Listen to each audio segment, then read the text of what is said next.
Yang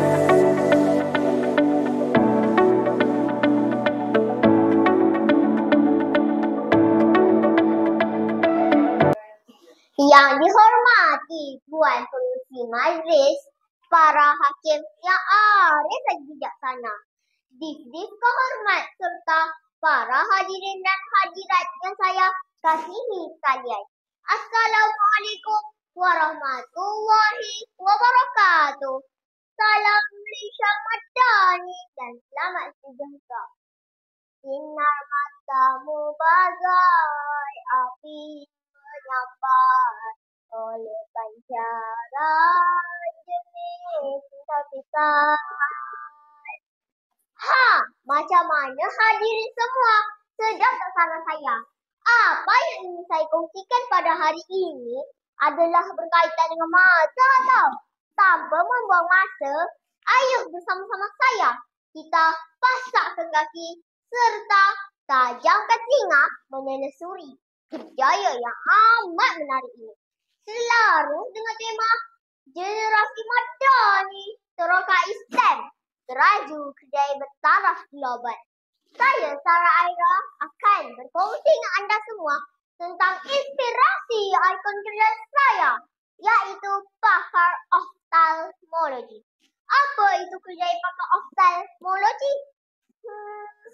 Pakar oftalmologi merupakan satu cabang perubatan yang membicarakan tentang anatomi, fisiologi dan penyakit-penyakit berkaitan dengan mata.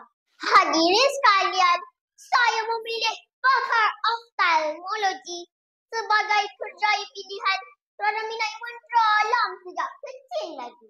Selain itu, kerjaya ini amat sesuai dengan personaliti, minat dan kecenderungan yang ada pada diri saya berdasarkan ciri-ciri riasan, iaitu realistik, investigatif, sosial dan konvensional.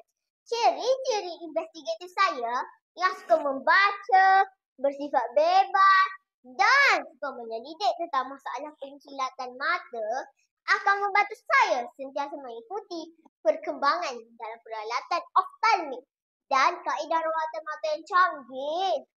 Ramai orang keliru antara bidang tugas pakar oftalmologi dan pakar optometri.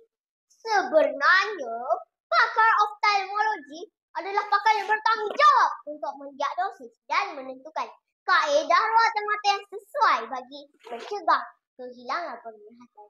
Selain itu, pakar oftalmologi juga melakukan pembedahan lasik, pembedahan katarak dan terapi laser retina bagi pembetulan penglihatan.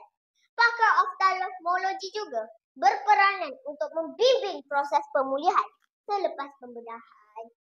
Hadirin sekalian, saya merasa berbangga kerana dapat menyarung kod berwarna putih ini. Warna kod putih ini melambangkan profesionalisme dan mewakili imej seseorang doktor yang pakar dalam bidang oftalmologi. Kod doktor berwarna putih ini juga membawa simbolik yang mencerminkan kesucian perjuangan mereka merawat penyakit. Sementara itu, baju berwarna hijau ini pula dapat meningkatkan ketajaman dan konsentrasi doktor semasa pembedahan dijalankan. Menarik kan? Ilmu-ilmu ini saya pelajari daripada idola yang amat saya kagumi. Beliau seorang motivator yang mempunyai sifat keibuan yang tinggi serta lemah lembut dalam pertuturan. Beliau yang saya masukkan itu ialah Datuk Profesor Dr. Muhayya binti Muhammad. Beliau merupakan pengasas dan pengarah Iconic Eye Specialist and General Health Center. Beliau juga merupakan pakar inspirasi dan kolumnis majalah.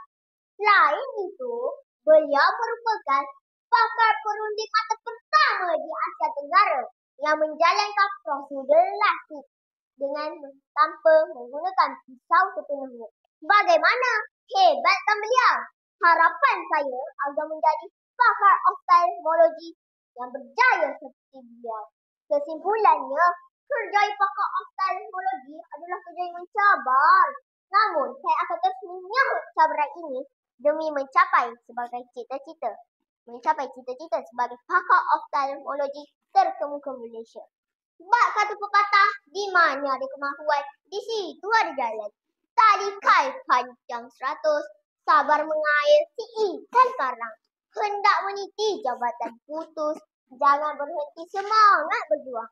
Sekian, wabillahi taufik, wa hidayah, wassalamualaikum warahmatullahi wabarakatuh.